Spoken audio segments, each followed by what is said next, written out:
Hello, family. Pastor George here, ready for another exciting episode of Set for Life. We have done a series and we just started it, and it's called Building Generational Wealth. So now we're talking about the inheritance. Got my co-pilot with me, Danette. Danette, how are you doing today? Super great. How are you? Good, good. I'm glad that we're gonna keep going. So, Danette, I'm gonna kick it over to you. We also received article people always talk about, and we're talking about inheritance. So now we've already talked about in the Bible. It says a good person leaves an inheritance for their children's children. So what we talked about is that you want to actually pass two things on to your children and also to people. That can be friends, everything. Number one is it can be finance, but the second is knowledge. You want to also have things in there and knowledge. We already have spoken about that. Check our playlist and you'll be able to do it. Now we're going to talk about, I'm going to kick it over to Net, some things that once people get things passed on and you guys think that, hey, I'm going to get this stuff and I'll pass it on to my kids. But hey, we found out there's certain things that people don't really like to get in it, that we don't like to have inheritance. Danette, let's talk about it. Yes, this is an interesting topic. First of all, we spend a lot of time, building our lives, going to work, getting a job, getting a good education as they train us to do. And then we start buying stuff, accumulating things. And then some people think that building wealth equals, leaving things to their children that technically are not, that valuable per se. We were kind of joking about an article we came across, and one of the top 5 things, and I have one of these, that people leave to their children is a timeshare. Don't cuss on our, don't cuss on my show. I inherited one, but I mean, we can go on and on about the thing, but timeshares, you want to, as you say, you want to add some color to the timeshare. I'm gonna add some color to it. Sure. So as you guys know, I've been teaching for over 20 years about different things. One of the things I talk to people about is home ownership and owning things. So one thing is, I'm not going to take a rap song from E40, a famous Negro poet, said, before he goes, don't buy a $40,000 car or $80,000 car before you buy a house. I want to make sure that we also don't have a timeshare before we own a home. Yeah. And then when we pass things on to our kids, we want to pass on real estate. We want to pass on things to them. But one thing we don't do is pass on. You see, we're also passing on a burden sometimes, because timeshares are a long contract. You tell me how long they are, how long they are. So I've seen them and they're doing all the stuff. First of all, they're putting you under all this pressure to even do it. You know what I mean? Like you go to the thing, and I went somewhere, I was in Las Vegas with my wife one time, and they said, excuse me, sir, would you like to have dinner tonight on us for a $150 gift card? I was like, I'm sure, ma'am, there's something associated with this. She said, yeah, we just want you to watch a 45-minute presentation. You see, all this is saying if they got to do all this to get you to do it, that tells you maybe you don't need to do it. Mm-hmm. But so a timeshare also puts them on an obligation, and it also makes them tied into something that they may not want to do. I personally don't have any timeshares. I hear people say they have good memories with their kids and doing these things, but then at least give them the option so that they can just that be done at that time. Because I don't see the long-term effects of that. Because I've always seen that maybe I want to go to different places. So maybe the Marriott, different hotels, I just want to stay at different places and not be tied into that. Mm-hmm. But I would like to hear on the positive side. Now you have a timeshare, but did you inherit a timeshare? Yeah. Oh, okay, you did that. Okay, good.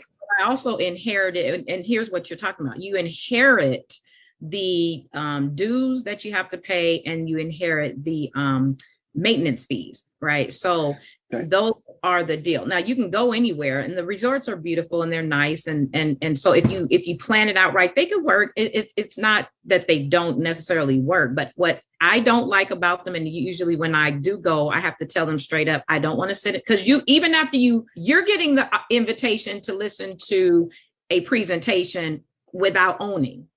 The owners have to listen to presentations over and over and over again, because they still, no matter when you buy it, there's pressure to upgrade. So they always have something more to sell to you. And then if you gift it to your friends, they want them to come and sit and listen to these presentations. And it is pressure cooker, and it's annoying, but you have to learn how to say no. But my point to the timeshare piece is, you could probably do better if you just budget an amount of money every month if you want to travel. Because like you said, you can go to different hotels and this and that. But even at the Marriott now and the Hilton, they pressure you to buy into their timeshares because they want to make sure that their hotels are booked 100% all the time. Vacancy rates are critical when you're an investor. So that's what that's all about. But there's some other ones, George. And I want to go to the next one, but I want to let everybody know, stay tuned to the end because we're going to go through what the solutions are. Clapping my hands. I'm already clapping my hands because I already know what I'm going to say is that they're giving a timeshare. Everybody knows, and the people, by the way, before we go any further, Danette is our resident real estate guru. So we're going to tell you what you should be doing instead of that. Okay. All right. Go ahead. Let's go. Number. I thought these were interesting because I wouldn't have give any of this away, but and I'm not going in any order. I think there was a 1 through 5, but I'm the one was 5. Another one was, okay, I'm going to keep it close. Vacation property. Right. Okay. Got you. Now, this one is tough. I wish we keep this one till last. I'm only going to say 2 comments about it. I want to go into solutions on this. Vacation properties, because you're sending someone that doing that. Now, first of all, there may be a debt against it. So like you may owe a couple on it. So you're putting an obligation on them, but then also you're making them have to carry, like I said, there were memories here. We came here during this time, and then you're making that happen. But I want to wait till the very end because let's say we do real estate and you buy investment properties and later on you can start Airbnb-ing them or you can rent them out. Then that may be a better option. But I'll just say this though about vacation homes. I think we should maybe focus on having them in a different area and they not be a vacation home, be something that can generate revenue. And we'll come back to that. Anything you want to say about that? Only that, vacation homes become that when you leave a house for your kids, because I want to talk about in depth about the folks that buy a house, just one, and they live in it for 30, 40, 50 years, and then they're struggling to survive because they want to leave that particular house to their children, right? And that conversation, we're not going to get into that today. So let's move on. But I want to put a pin in that, as they say. No, okay. I do want to come back to that. Yeah. Here's one though, like physical property, like jewelry and, antiques and things like that. I'm going to add color to this and then I'm going to move on. The challenge with that, you guys, in leaving that is that you have to have a fully executed estate plan. Mm-hmm. So an estate plan means you have a will and then you have a living trust that outlines everything. There's something called a bequest sheet where you write down who you want your jewelry and who you want your stuff to go to.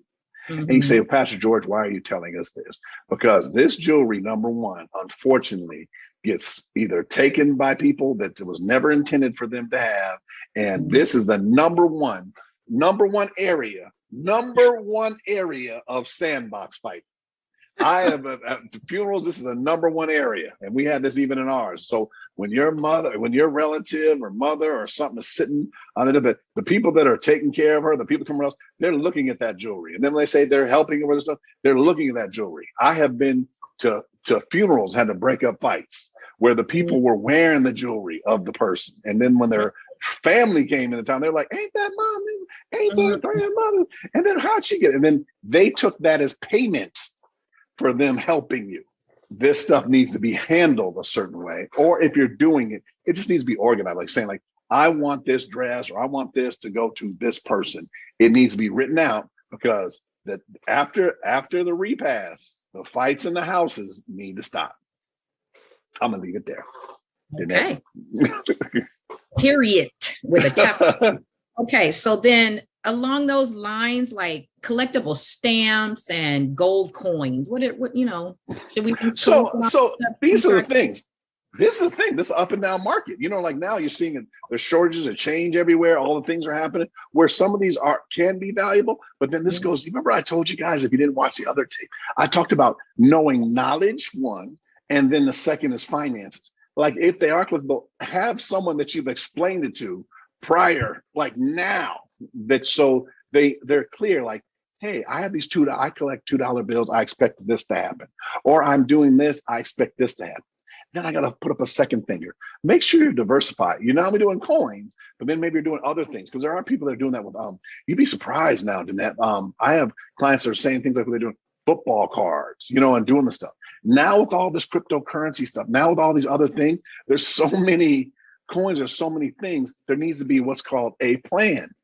And I brought one of your favorite words, plan. So you have something with these coins. So they're just not sitting somewhere and then someone finds them. And then this is the challenge. They walk into a pawn, I'm going to say pawn shop, but they walk into a pawn shop where someone buys all your collection for a couple $100. And you're like, no, this is worth thousands, because you want to have the value, the appraise, and all the things. And you actually want to have that in your estate plan, which we're going to come back to a little bit here at the end and doing it. But these is something that needs to be a little bit of a plan, so that unfortunately a relative is not taken advantage of. Because some people don't know how much this football card is worth, or this baseball card is worth, or they don't know how much this coin is worth, or why you bought it. Like if you know, and be able to outline that, say, hey, this is going to become rare, or this is the reason why. Like record albums, remember the word album? And that's how I used to be a DJ. I had the 1200. What y'all know about that? The albums. Okay, in the top 5, George, was guns. Right.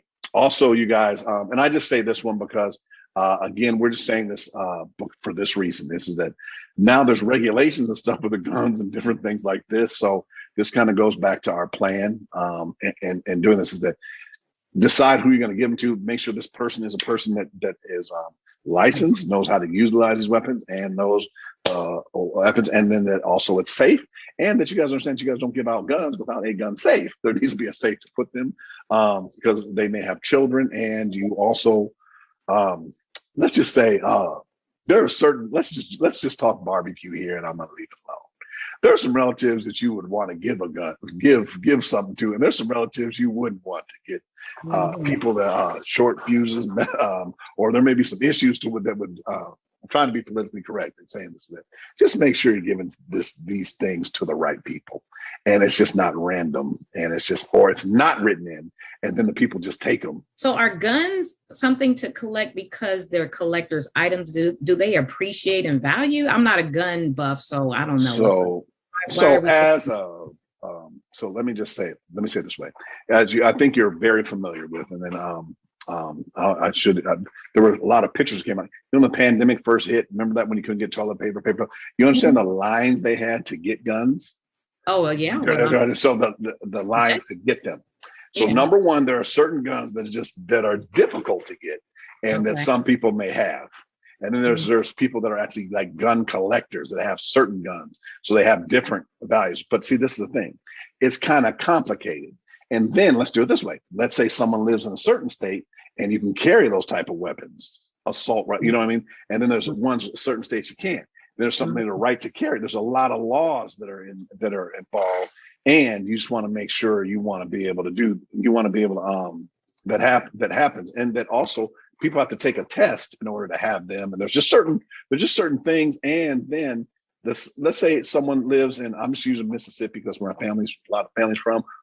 You can't just transport them. You know, you can't just, hey, let's hop on the plane and bring my guns with me. You know what I mean? There's just certain things that have to be done. So I just want to make sure that this goes into people having a plan for that as well. Okay, well, there's that. So let's get into this, what should you leave to your children? And then, how do you, this is more for the person inheriting, I'm assuming, right? Yes. Let's talk about how, and I don't know how much time we have, what do you do with it? Do you open up an account? If you do leave something valuable like a 401k or some kind of retirement account to your children, just talk a little bit about that. Like, how do you educate?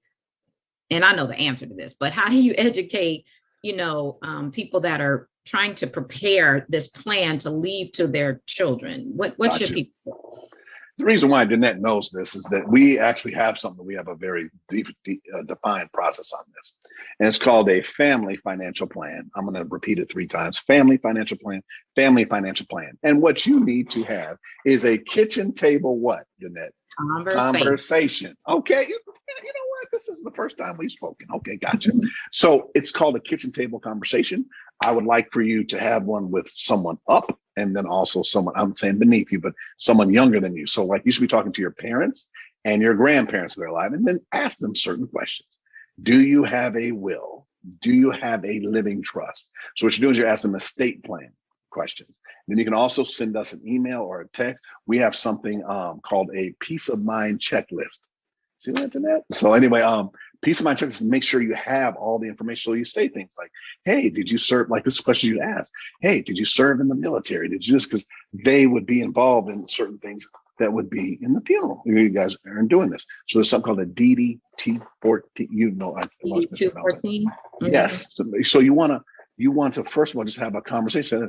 Now, if you became ill, do you have long-term care insurance? Do you have life insurance? All this stuff. So everyone wants to get together their estate plan. We do estate planning seminars, but if you want information regarding that, please shoot us an email. We'll put that also in the text. But also, as you know, it's at stewardship@faithfamily.org, and we can send you things because we do things in the area of estate planning. But first of all, you want to have a kitchen table conversation and then ask people what their wishes are, because we call this the blueprint, just of what they would like to have. Like, I would like this to go here, this to go here. And then you can talk about, remember we talked about all that antique, furniture, different things like that. See, someone can't carry that back with them, or they may not want to. So you might say, hey, I want to donate this here, or I want to do this, and then get out a plan for all of these. But that's actually want to have it. So it's called an estate plan that has a living trust, that has a will, that has what's called POA, power of attorney, in 2 areas. One is medical and the other one is financial. All right, so that's what you want to have. The second thing that you want to do is all these ones, when they said, do you want to pass on a timeshare? Do you want to pass on a vacation property? What you should do is pass on to your children and your children an investment property. Now, and we teach a whole bunch of class on this. So it can be a single family home. It can be a quad. I'm sorry, a duplex, a triplex, a quad, or hey, a strip mall, however you want to do it. You want to be able to pass on real estate. You can also pass on 401ks, your retirement, things like that. And then there's life insurance. There's things, there are these avenues, and we'll do future seminars on, and we do actually have a lot of material in those areas for you as well. So just we'll also put those in chat. We want to first of all make you aware of them, and then we want to set up our first kitchen table conversation. So Danette, no, go ahead. We have enough time for 2 more questions. It wasn't even a question, honestly. It was a statement, because as I was talking, I was thinking about the families that I've seen, working in church and working in the business that we're in. So many families don't think about the actual burden it is to inherit the actual home that is filled with so much stuff that has accumulated, because we don't take the time to really kind of clear things out, and I'm just talking about the collectibles of things, whether it be magazines or mugs or t-shirts, hats, whatever it is.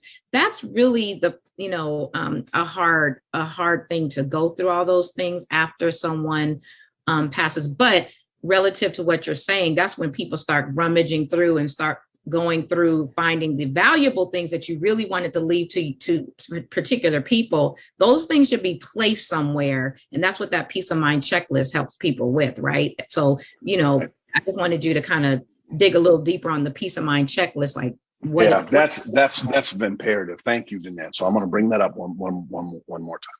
Is peace of mind checklist, and then we just outline, like, in other words, where is your bank account? Mm-hmm. Where is your safety deposit box? Because we have people that someone passes, they can't find them, and the thing, and what's safety deposit box? Where did you work? So where was your pension coming from? Where was your where is your 401k? Where's your 401k, your retirement, all of your assets? Then what vehicles you have? Because you understand that people have to re-register those cars, or you have to give them power of attorneys while someone is alive. That you do it, but they're incapacitated. Mm-hmm. Then when they pass, then you have to transfer title to someone. Then let us know that, hey, these cars right here, I eventually want to sell them and then give the proceeds for someone to be able to go to college. I want to start telling people right now what you would like to do. So this is an estate plan. And then an addendum to that is something called a peace of mind checklist. But the peace of mind checklist really helps But the number one thing you want to have is an estate plan. That involves the living trust, the will, the pour over will. Because this is we get asked this in the house, so this will be one question. Should I have a will or should I have a trust? Mm-hmm. Or I don't. If I have a trust, I don't need a will. So what we do is we actually do an intake where we can sit down with you and talk to you and find out which one's best. And by the way, I am not an attorney, so we refer you to attorneys that can help you with that. We can see how much. So that would help you on your cost to find out, hey, do you need what you really need, so that you find out what works best for you and what's the best solution for you and your family. Because I want to say this though, you should hire an attorney, an estate attorney, because that is very cost effective. Some will say, I don't want to pay for an attorney. I want to just do it myself. I'm going to mention a swear word. Okay, I'm going to swear on it. I'm going to swear on our show live. Here we go. Probate. You want to avoid probate. And doing that. Probate used to take about 2 years to go through. That's number one time. Now, from the pandemic, I think things are backed up. They take even longer because I think there's more cases and in doing it. So you want to make sure you put everything in order, and then we'll do that. All right, Danette? Sounds good. I love it. Good. So one of the things I'll do, Danette, you can let us know, everybody, if this was helpful to you. And then also, if you'd like to do a very specific class on estate planning, we'd be more than happy to do that. That would be awesome. And by the way, we've done ones also live, but right now, if you have any questions, you can just shoot us an email or also type in the chat. We'll also do our very best to respond. And but you want to shoot us an email directly. All right. I want to thank everybody for tuning in with us today in Separate Life. We'll see you on our next episode. Everybody have a blessed day.